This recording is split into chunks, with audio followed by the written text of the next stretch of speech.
should sharpen this soon. I don't know when, but I should sharpen it. It's been a while. Might have been a year, actually. Too long.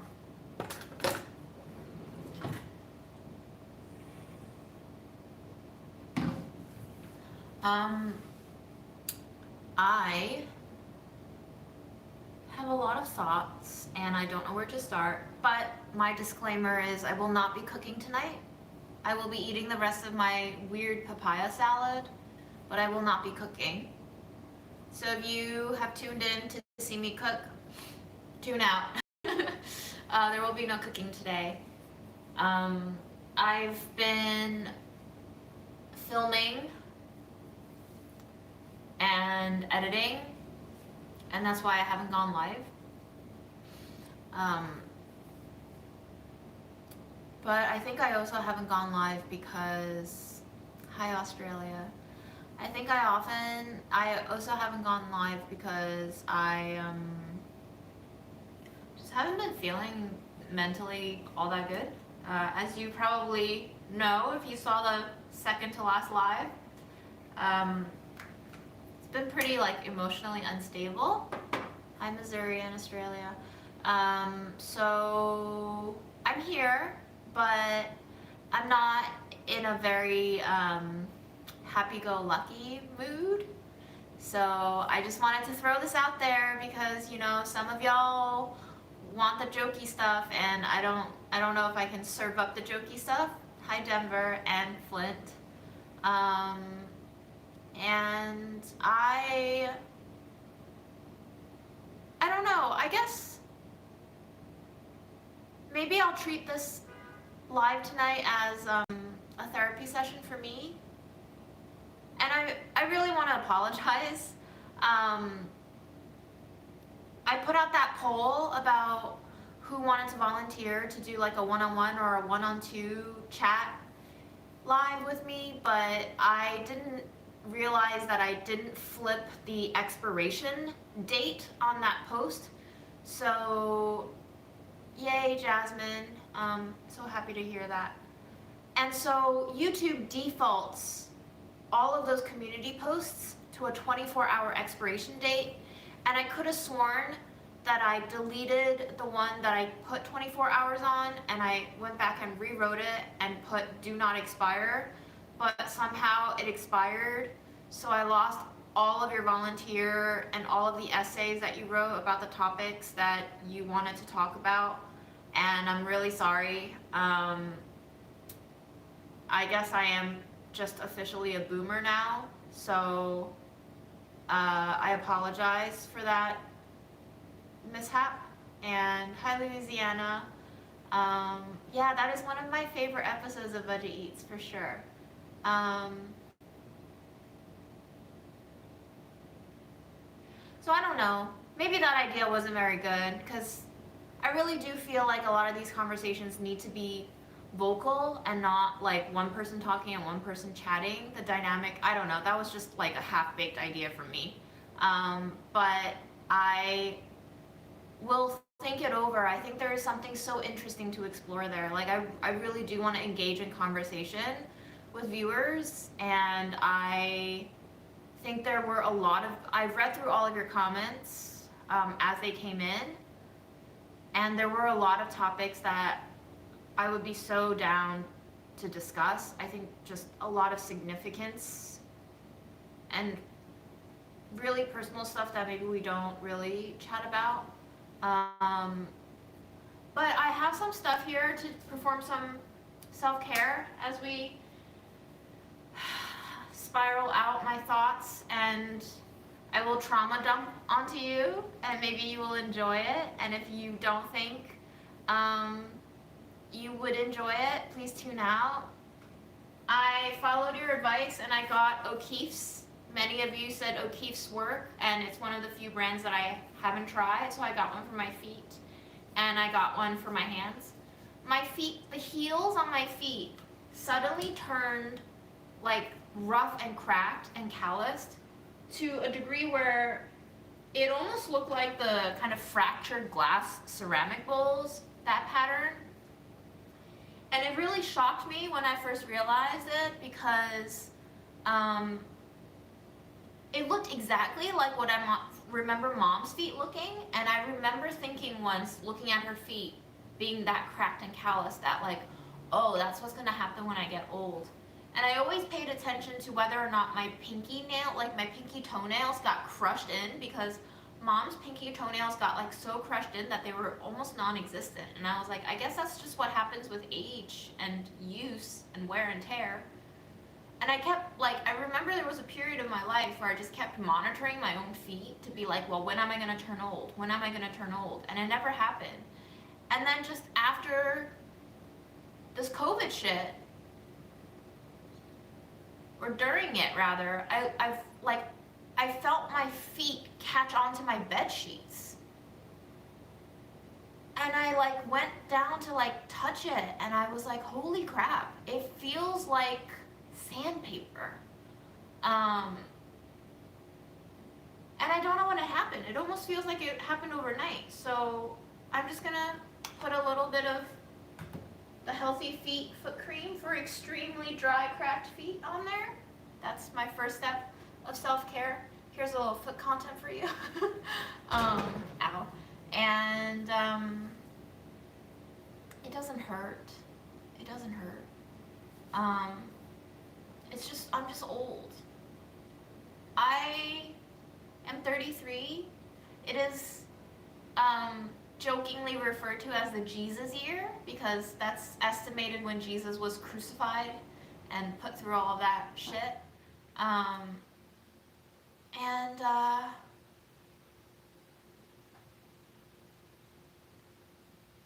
guess I'm just going through my Jesus year, and it checks out.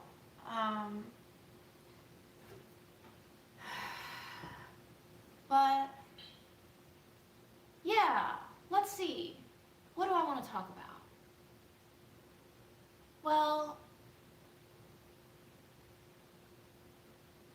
what's that gonna do to your OnlyFans? I don't know, but if you like feet, that's a sneak peek. My thoughts are so scattered. I brought out my computer because I've been asked by my college to write a short essay for the alumni magazine. And initially they wanted me to write about my experience with Budget Eats and what I've learned since graduation. And I was like a lot of people have asked me how to cook on a budget. I don't think I have anything new to say to that. I don't think I have anything to contribute to that conversation. Everything I could have said, I've already said in podcasts and newspaper, news articles. So I said, I'm open to discussing other ideas. And we went back and forth a little bit. And I said,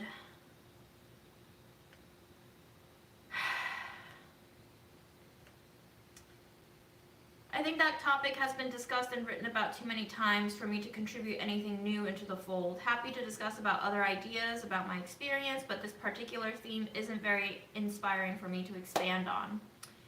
And she replied, I'm open to your suggestions. We're starting a new year and would like the theme to be somewhat universal in nature. Is there something that you are interested in exploring? We didn't get Wi-Fi. I just pulled this up before I went live, so it's on my computer screen. I actually have no Wi-Fi connection here. And I wrote back, I've been wondering if folks, maybe especially younger alumni, might be able to connect with a piece on the meandering nature of career finding and career building, and if all of the anxieties embodied within the process of finding adulthood is enmeshed with the narrative of socially acceptable success. Truthfully, that's all that's been swimming on my mind recently, mulling over what it means to lead a good life, what it means to do good, and how to exist while affording peace to oneself. Not sure if it's containable within 400 to 500 words, but we can hone in on something more specific if any of the points above sound appropriate. And she said, I think that sounds interesting and timely. I think many generations are thinking about work differently, and that is a good thing. Would you explore it maybe within the pandemic's shadow? Maybe how perspectives were impacted by the isolation and reflection brought about by the pandemic? I think it could potentially be an essay of questioning, wondering, and not necessarily something that offers a solution. And I said, totally, I have no solutions to offer. I think for sure it would involve the transitions we've all made during the pandemic, whether in routine or mental practice. I think from my personal angle, it would also be filtered through grief as well. My mother died quite unexpectedly and suddenly October 2021, and that has greatly changed the way I move through life. And then I asked for examples from previous alumni magazines to kind of give me a model to emulate. And she gave her sympathies and sent examples. And I guess I'll read to you my draft that I sent to her. She wants me to cut 200 words from this, which is quite a substantial amount because as it stands, it's only 700 words, and they want it down to 500 to 550. But anyway, I'll read you the original version, and maybe I'll do a little bit of essay cutting as I'm talking through.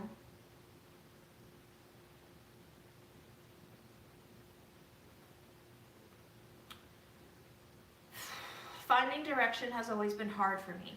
In 2007, I entered Swarthmore thinking I'd major in sociology or education or maybe philosophy, convinced I know by the end of my first semester who I would be, what I would like.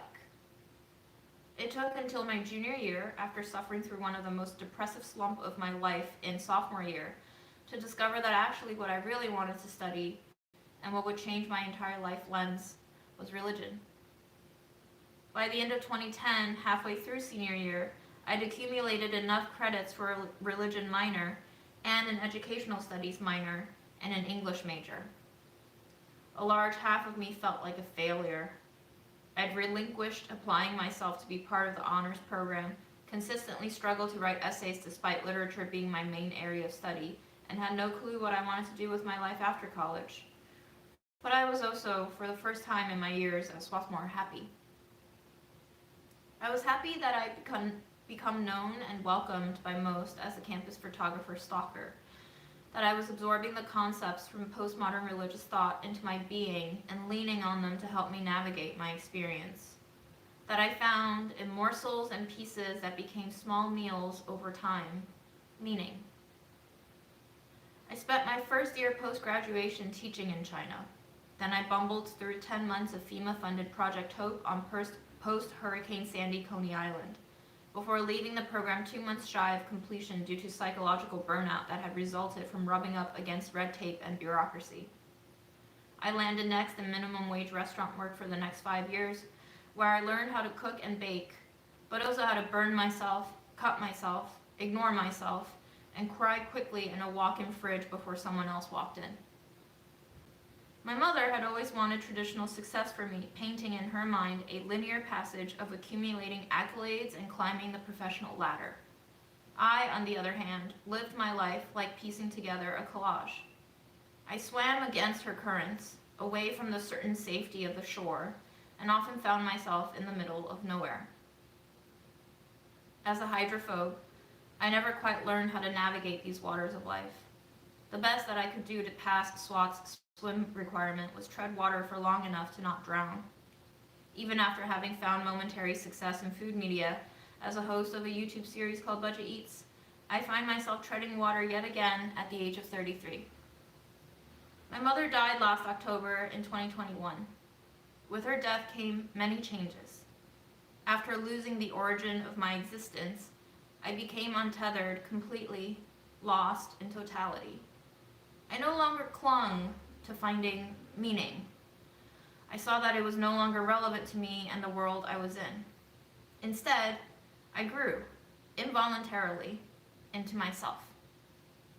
My voice emerged, finally severed from the umbilical echo, and my fears shed themselves like a scab. My voice grew so loud and confident that I was fired for speaking too loudly, standing up for values that always mattered to me, but that I had never had the courage to fully vocalize before. In digesting my grief, self-preservation became a priority. After all, my mom had not, from my point of view, succeeded for herself in that particularly important respect. She had always been a giver until she gave all of herself away to people and values that did not align with her or belong to her. But self-preservation had always been her only wish for me, while acquiring conventional constructions of success signified to her the attainment of utmost security in life. I know now that we all have to first break free from the guidelines others have passed down to us before we can even begin to define what security, happiness, fulfillment means for each of us. These signifiers all point to different limbs of self-preservation. In order to walk or swim anywhere, I have to find my own legs first. No one else can move for me. Now, in my Jesus year, I'm just beginning to come into my own body.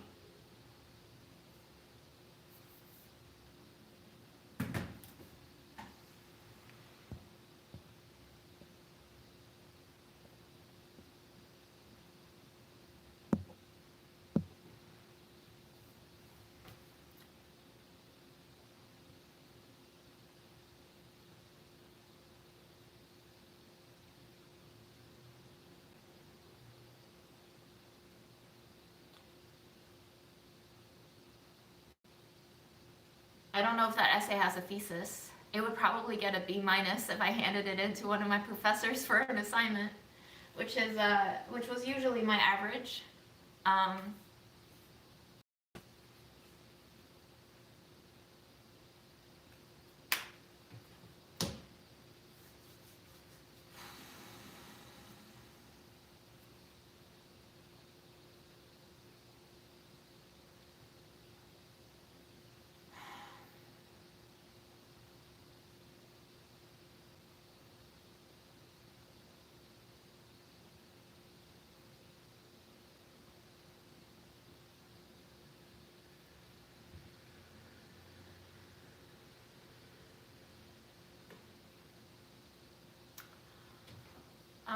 I took a shower at 7:20, and in the shower, I thought to myself, why being rejected in a romantic relationship context still hurt me so much when being rejected by other social connections didn't. And it's something that I want to digest for myself a little bit.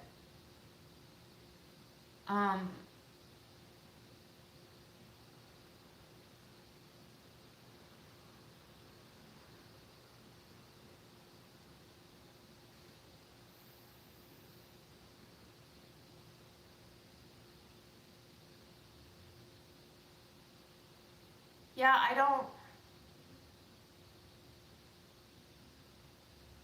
don't really know why there's so much importance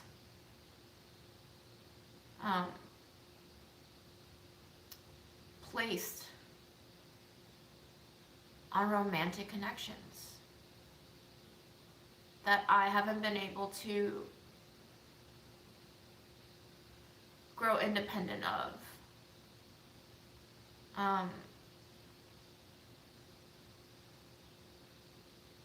And I think over the last, I don't know, decade, I've slowly taught myself that acceptance and agreement and accolade are good to enjoy, but not necessary to live.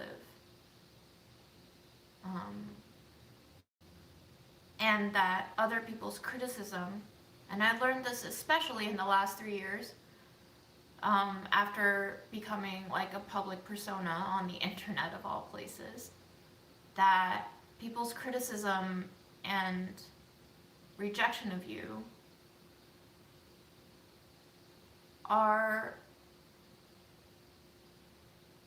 fine to absorb, but also not necessary to take seriously to the point where you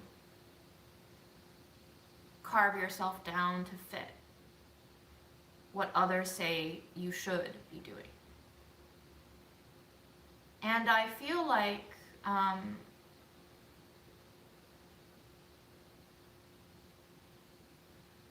the criticism, the comments, the suggestion, the wishes that have been communicated to me by romantic interests, partners or not,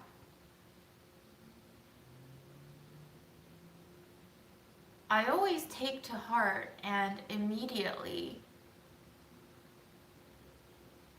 eat and consume and incorporate into me. And it then continues to eat away at me.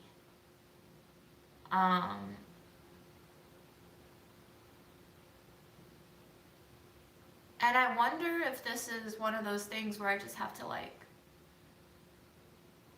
become more and more aware of it so that I can learn how to say no thank you the next time somebody passes around the romantic suggestion, comment, complaint, criticism hors d'oeuvre plate. I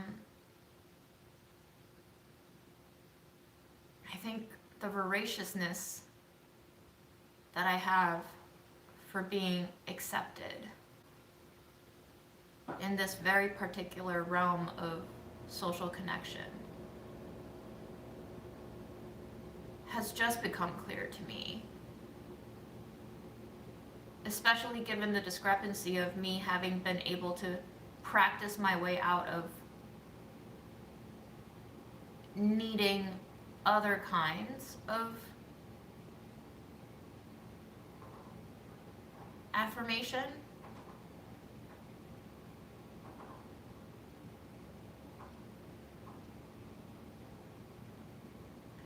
What are our thoughts?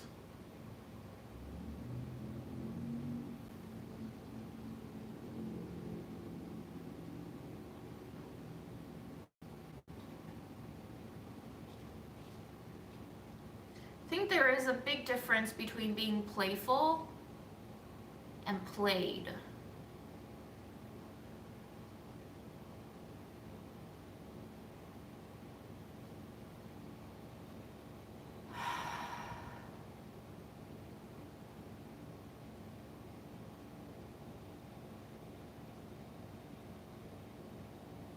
Is it affirmation or connection? Yeah.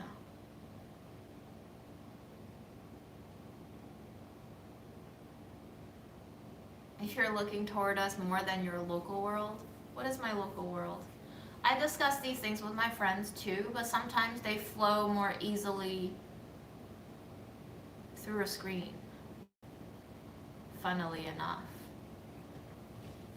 I also think my eyesight is going. I need to bring you guys closer so I can see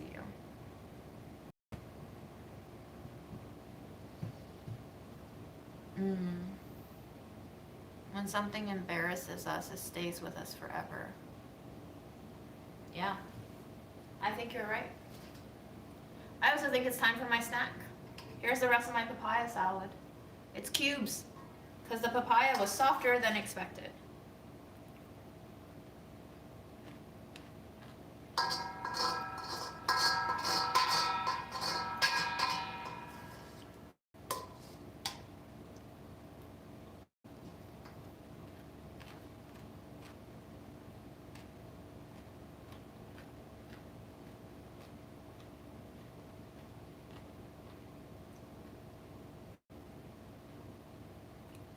Maybe you need to work on some June love for a while.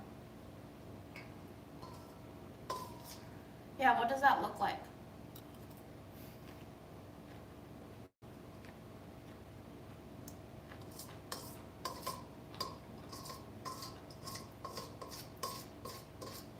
You know, I'm not actually sure if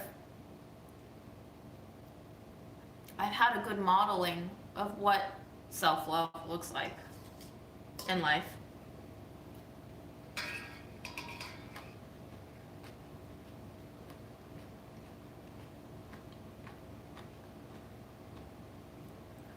I think my mom was always critical of herself, and she never felt like she was doing enough. And you know, it's not really the things that parents say, but rather the things that they do that stick with you. Because as a child, you learn by observing, first and foremost. It's kind of like a monkey see, monkey do thing, right?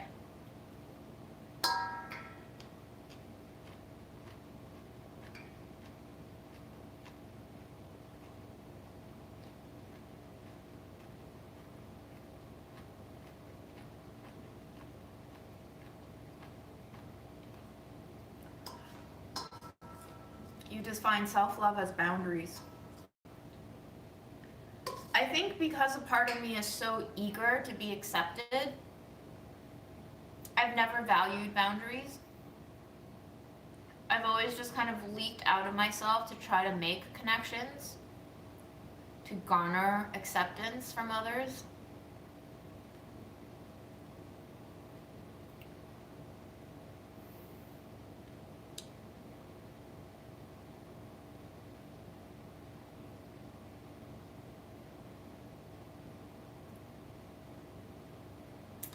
Chinese children is taught success is the only way. We were never taught how to handle failures.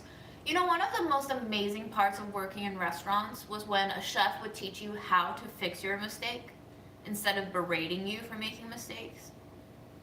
The most magical and like memorable moments that were positive for me were when I was given instructions on how to handle things gone wrong, how to fix it. Because in that way, it was modeled for me that it's fine to make mistakes. You're learning, and there's always a way out of a sticky situation.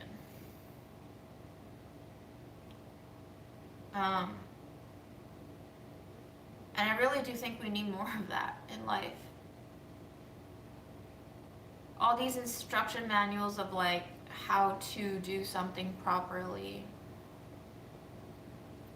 just becomes one more layer of echoes of how to blame yourself for not doing good enough.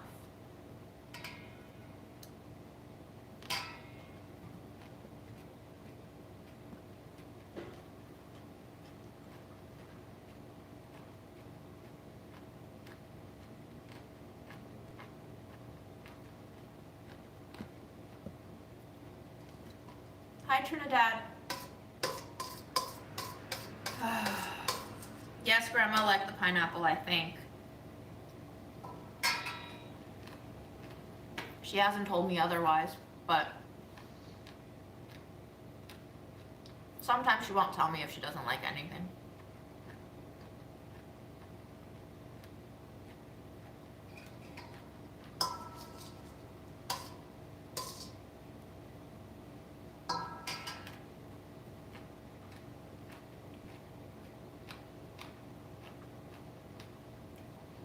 If you don't get into grad school, you'll find something else to do with your life. What I've learned is that learning doesn't take place only in structured schools. Learning takes place everywhere if you are open to learning. Grad school is just a stepping stone to certain types of regimented career paths.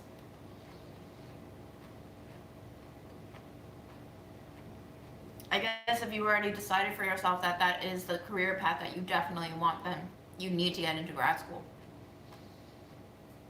Or else, I don't know, you'll have to find another path, I guess. I do need to define what good enough is.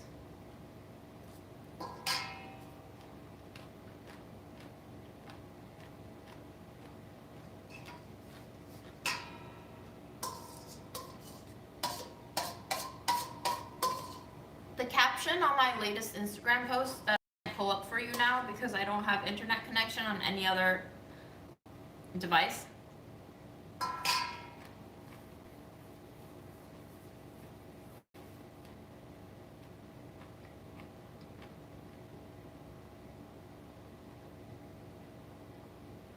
I liked it a lot. I think that is what I aim to make myself believe in.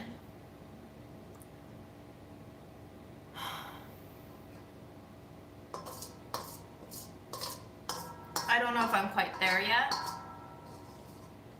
but I want to be.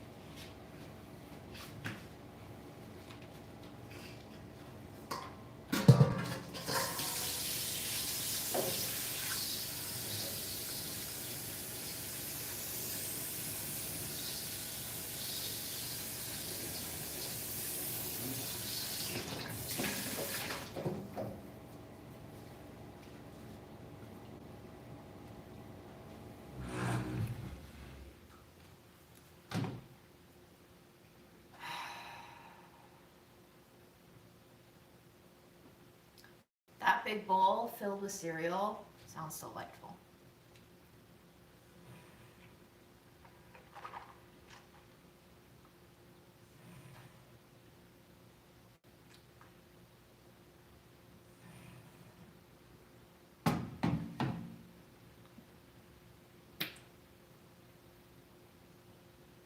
Maybe sometimes I'm just too stuck in my own head, you know?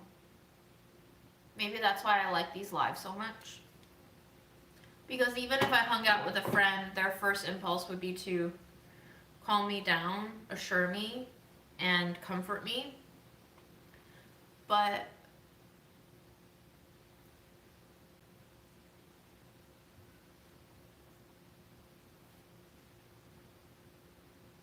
these lives have so many different voices concurrently that I can't help but get out of my head in order to take all the responses in.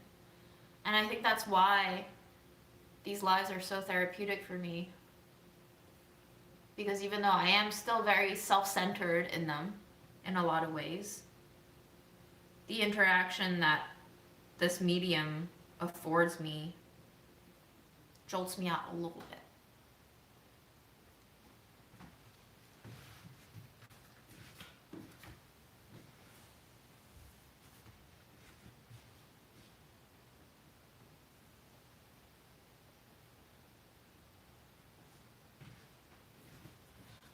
June, what do you do when people try to sully your name? I don't know. Nothing? They can try. I don't know what their purpose is in sullying my name, but freedom of speech and all, right? I can't stop them.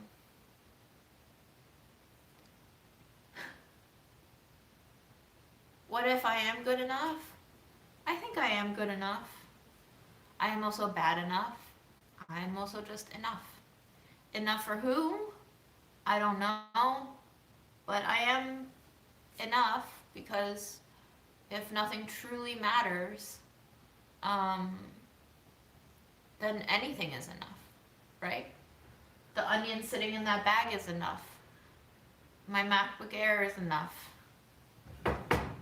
This cutting board that has a burn mark on it is enough. Like, everything is enough. I don't really need better. I don't need to upgrade anything, including myself. But what I'm exploring isn't whether or not I need to upgrade myself. It's questioning why I want to upgrade myself when a romantic interest expresses certain desirable traits, and I feel like I'm always trying to measure up to those ideals, and that process in itself begins to make me feel not enough, insufficient, unworthy.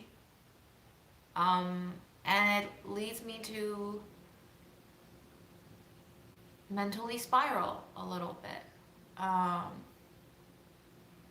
And I don't know how much of it is in my head and how much of it is actually me reading transparently and correctly into their intentions.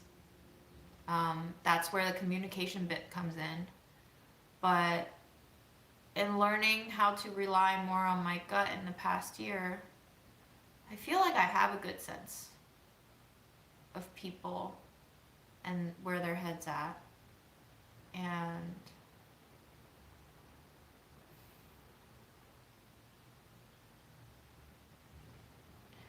I guess maybe the fundamental issue is that my own sense of self-worth,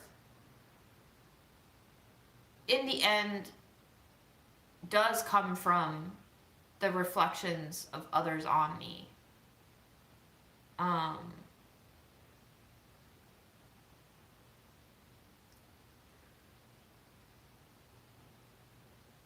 So I guess my default feeling is that if someone didn't treat me as well as I wanted them to or expected them to, that I somehow did something to deserve that. One thing that I've learned in farm school so far that I'm trying to implement in my life, and it is hard, is one of our community guidelines.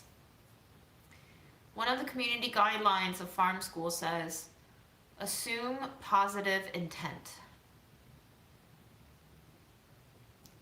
I think if I could one day successfully internalize that, the world would be a much softer place to be in.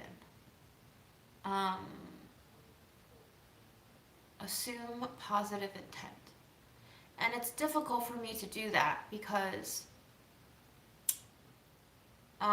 through my experiences of being an immigrant at the age of 3 in Japan and an immigrant at the age of 7 in the United States, there was so much miscommunication, misunderstanding, like lack of understanding because I didn't know the language or the culture, and I didn't have any friends or support when I was away at school, that it was hard to assume positive intent because a lot of the times people weren't positively intended.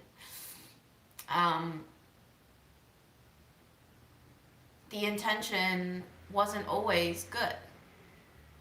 And in order to survive those experiences, I had to do the opposite of assume positive intent. I had to read the cues for what they were.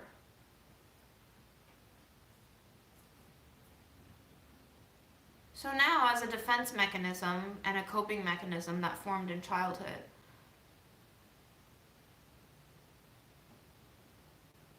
I still don't assume positive intent. But I want to. Like, how amazing would it be of a world if I could just assume positive intent?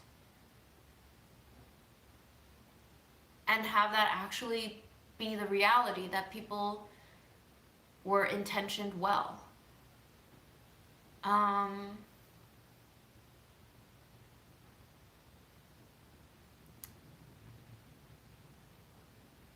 Because some people hurt you knowingly, and some people hurt you unintentionally.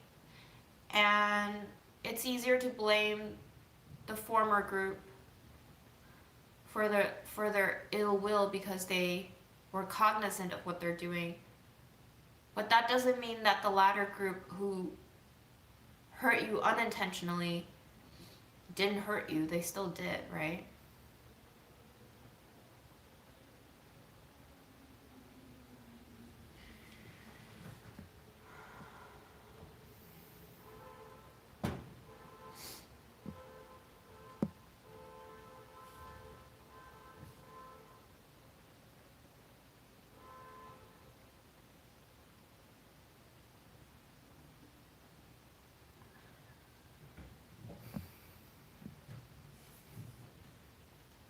So that's where my head's at tonight.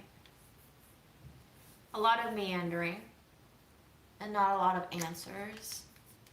And I'm trying to like break myself, like braking on a car,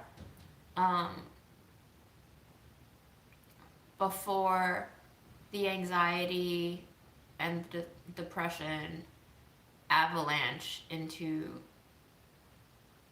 something that could sink me. And I don't think hoping for the best and preparing for the worst is something that helps me out, actually. I don't think hoping for the best is ever a good thing if you are preparing yourself for the worst, because that creates a lot of cognitive dissonance. You are at once traumatizing yourself by preparing for the worst, by imagining the worst scenarios and like kicking your coping mechanisms and defense mechanisms into play, and also elevating your expectations in such a way that like you are stretching yourself taut like a rubber band. And if those two polar points of view become far apart enough from each other, you might break. It is kind of contradictory for me to hold both of those poles in place.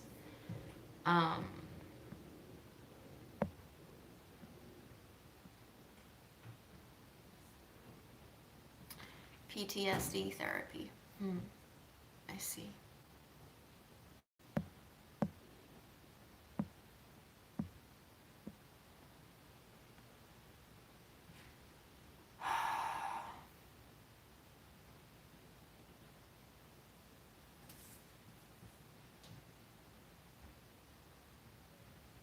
I guess now I have the opportunity to explore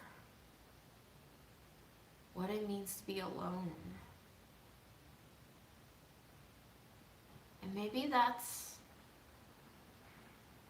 what's creating a latent sort of anxiety for me, because I've never quite been alone before.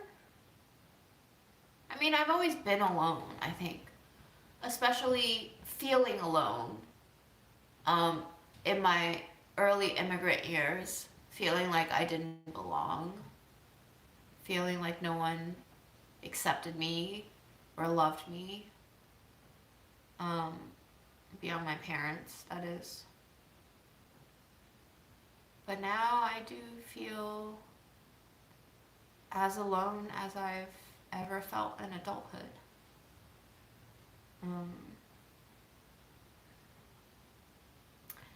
Maybe that was our small aha moment in our therapy session. We have 44 minutes down and 16 minutes left to go. Quick, ask me a question.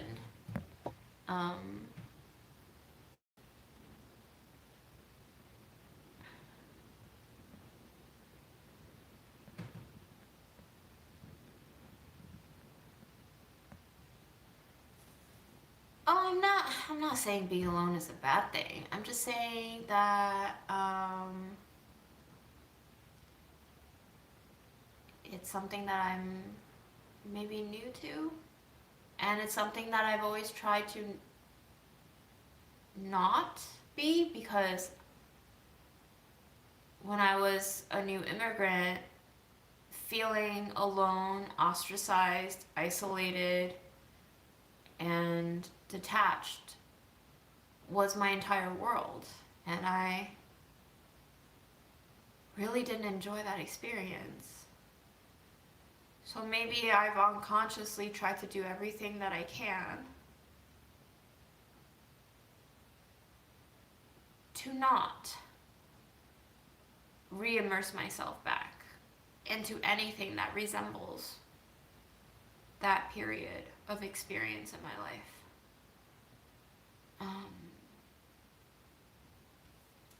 I don't think I'm going through particularly bad heartbreak.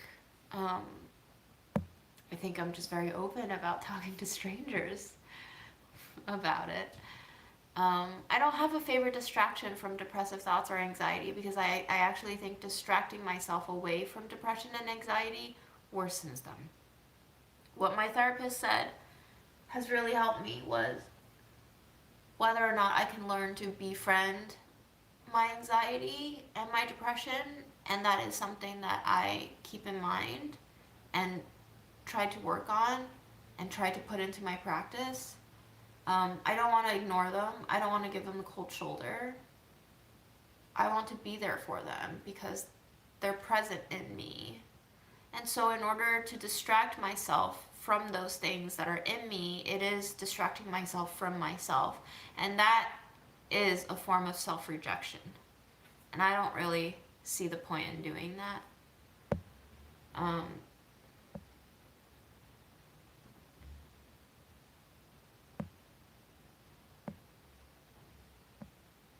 Feeling alone and being alone are different. Yes, true. Sometimes they go hand in hand, though.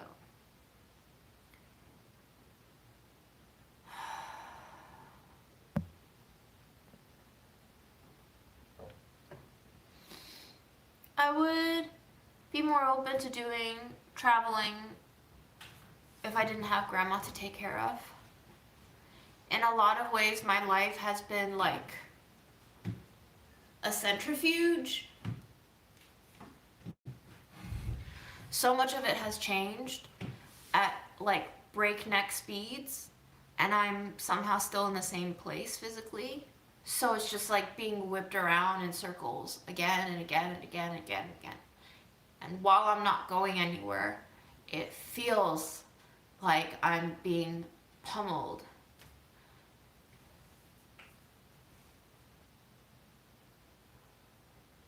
Through this impossible velocity.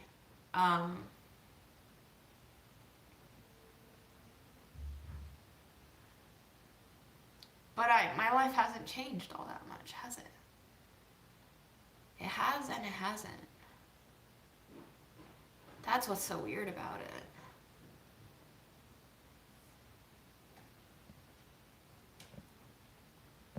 it. What do you think the loneliness is trying to tell you? I don't know. I think I've been trying so hard to like not feel it that I haven't heard it yet. So maybe my next thing is to befriend the loneliness. I wonder what that would look like. Befriend my loneliness very much sounds like something that I would like to do.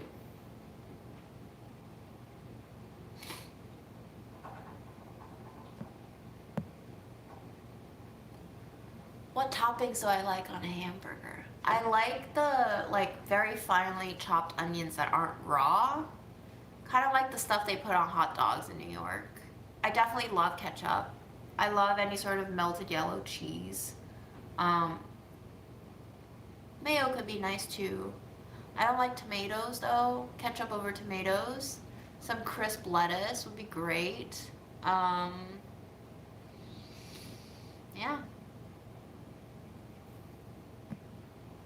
I mean, I also love like the mystery sauce, you know, the kind of Big Mac sauces. Delicious.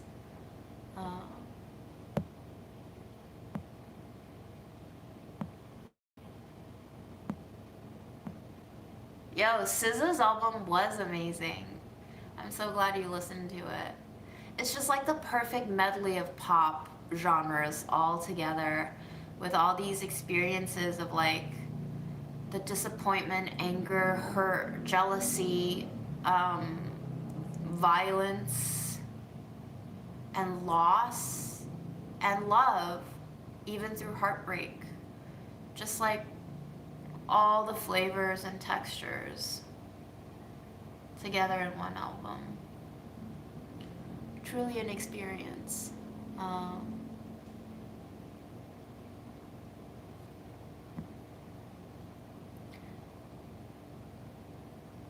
Befriending loneliness is the best.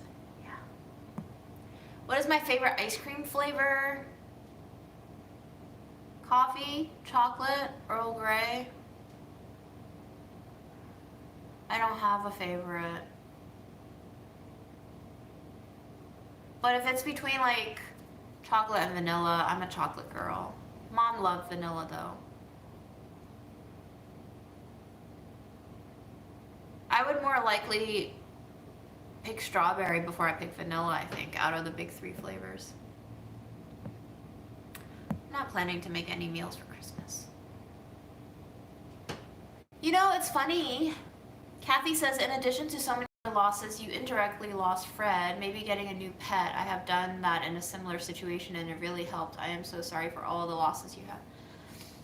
It's really funny that you mentioned that, Kathy, because in the last couple of days, I've gone to Aaron's apartment to edit some videos because he has generously allowed me to use his computer while he's away at work. So I go there to edit, and I get to spend time with Fred there. And I see Fred, and I still love Fred, but I actually don't miss having him around 24/7 all that much.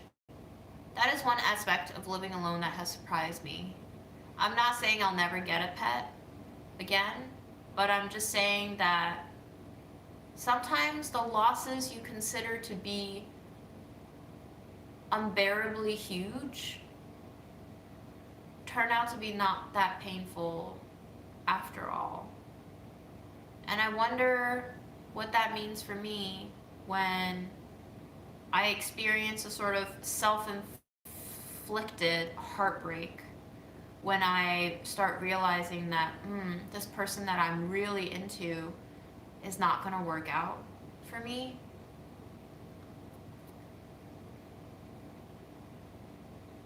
If that sadness and heartbreak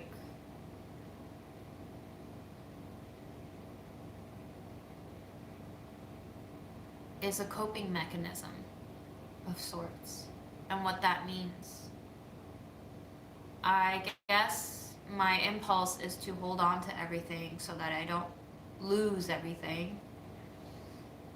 But sometimes it is a relief of burden to lose things.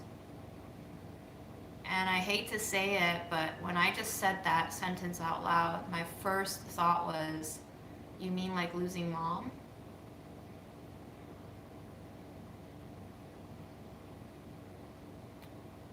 Was Mom a burden on me? Was her overwhelming love and emotional helicopter parenting a point of stress for me? I think so, yeah, it was.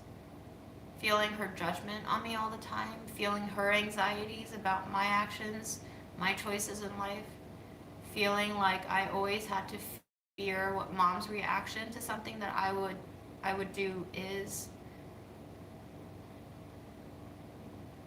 Yeah, I don't know if I missed that at all.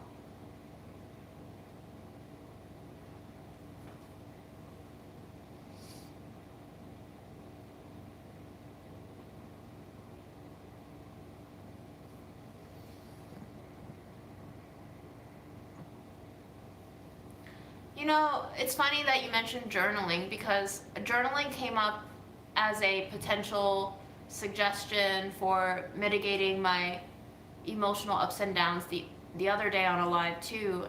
And my immediate thought was, well, aren't these lives digital journals? I think they are in a lot of ways.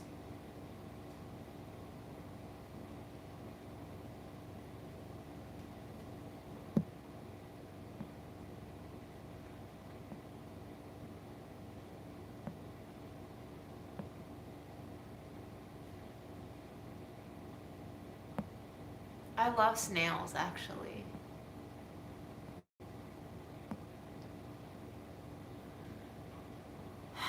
Sometimes I watch the lives back, like, right after, but not in totality, and it's really hard, I think. Like Mom, for example, for her job, she had a lot of like podcast type style audio recordings for her work published online, and her coworkers and my uncle all pulled up these files, and they were like, hey, it's your Mom's voice, like you can listen to her say stuff. And honestly, I haven't been able to listen to any of them.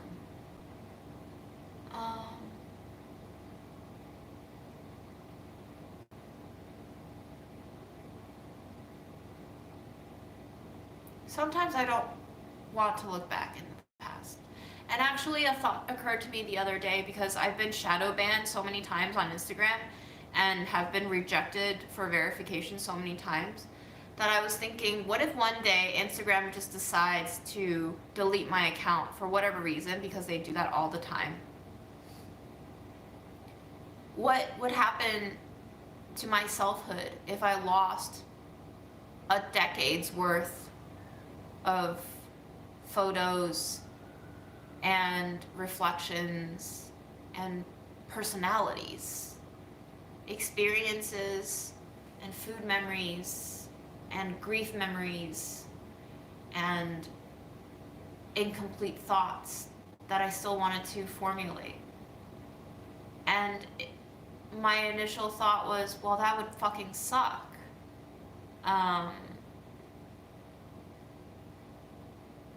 How do I archive it? How do I grab a copy of it before it all goes away? And then I sat with it for a while, and I thought to myself, would that not just be another type of liberation where you hold on to whatever has already stuck with you and you let go of whatever hasn't stuck to you? And that is that. Like, hi Serbia. Like when I was cleaning through mom's house and I found all these journals that I wrote as a 7-year-old to maybe a 10 or 11-year-old. She had kept all these notebooks.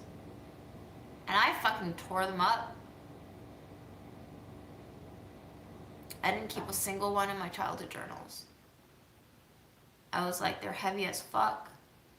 I haven't read them for 20 years. I'm never gonna read them. They're just here to feel like the past still exists. Like things don't just wash away with time. But,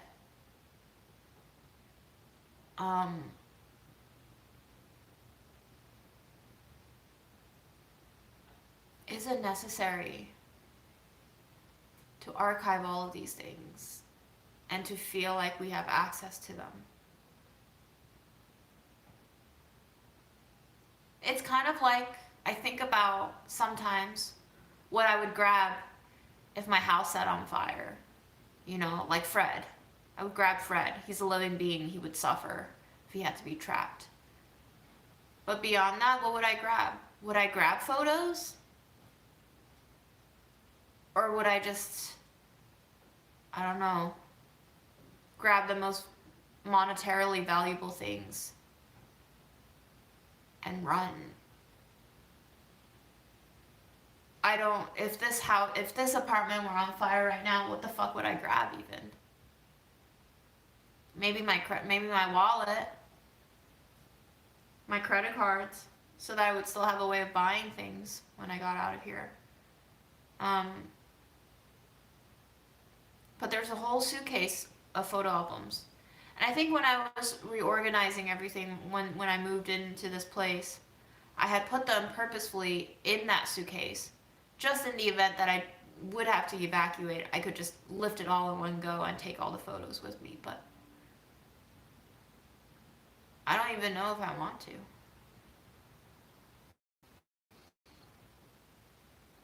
What would I do with a fucking heavy suitcase filled with photos? Besides, feel even sadder. They would just be reminders of loss upon loss upon loss.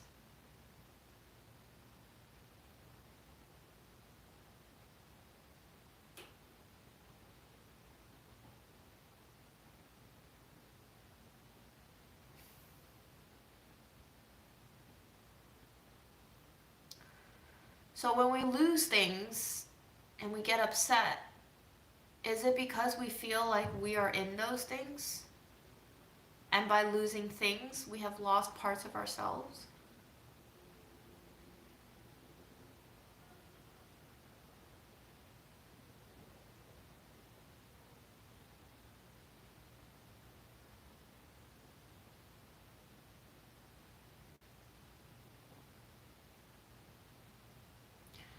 I've tried journaling before. They actually kind of enable me to stay in those patterns. It is only when I have external response feedback that I am more motivated to change my behaviors.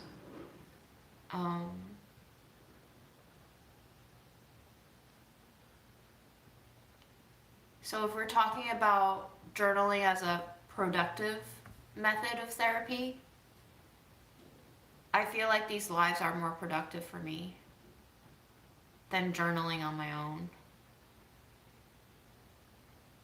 I think I mentally journal constantly.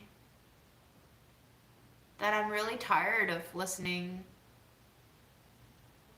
and reiterating and vomiting myself without someone else saying something back to me.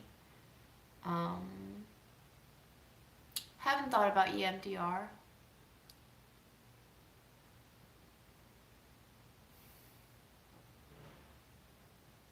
Yeah, I got rid of a lot of stuff after Mom died. I knew I didn't want to take it with me. I knew I wouldn't want to go through the trouble of finding a place to store them. And I knew that they were really useless pieces of shit in the beginning anyway that I didn't want Mom to keep. Everybody says to journal and to like write down things that you're grateful for and keep a gratitude record in order to pull yourself out of depression. And I did that for a while and I'm just like, okay, I don't know what this is doing for me, but it doesn't feel good. And if I had to dissect why gratitude journals never worked for me, it's because that very practice is telling me to not pay attention and to actively ignore the things that I'm not grateful for. Things that I have no control over having in my life that I have to deal with.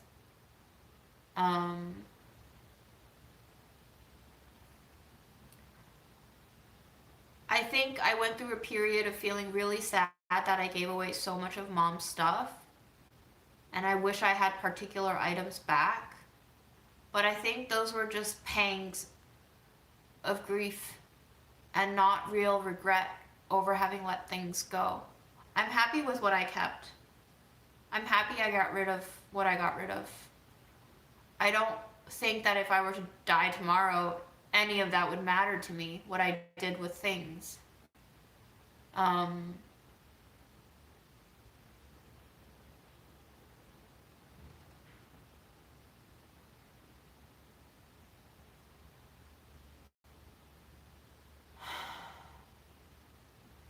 Everything is temporary.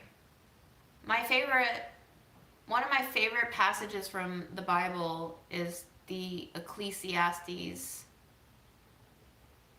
verses where it's just like, nothing is new under the sun.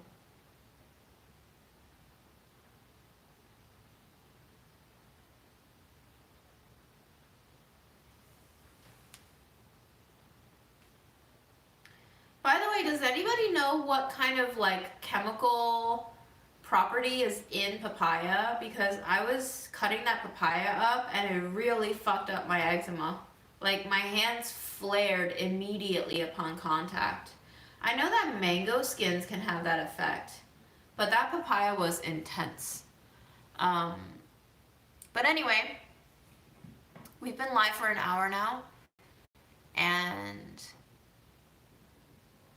I'm not sure if I concluded anything from my therapy session tonight. Yes, I did get some working hands.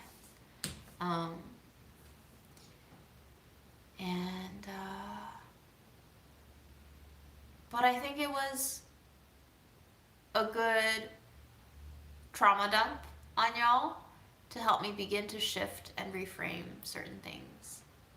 Ooh, papain, like papaya pain. Gotcha. That's a proper name for it. Yeah, not all therapy sessions have to have a conclusive point. Many of them don't. It's a work in progress. But I don't know. I hope this wasn't too much of a bummer. for anyone. And I appreciate you all sitting through an hour and listening to me talk. I hope you have a good night's sleep and a good rest of your weekend. And I hope we can continue being kind to ourselves first and foremost and finding peace. And I want to knock a bowl. No, I don't want that jacket back. I'm so glad you took it. Thank you so much for even offering that, but I don't miss anything I gave away. You ready? As long as you are using that jacket and it's keeping you warm, that was an accidental ding. That nothing would make me happier than to see those things being used. I have all that I need and more. And I think I did everything that I could in the moment. And that was the most right choice I could have made. And so I do not have any regrets over the actions of the past. I let them all go because they have relinquished me to the present.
Happy Hanukkah!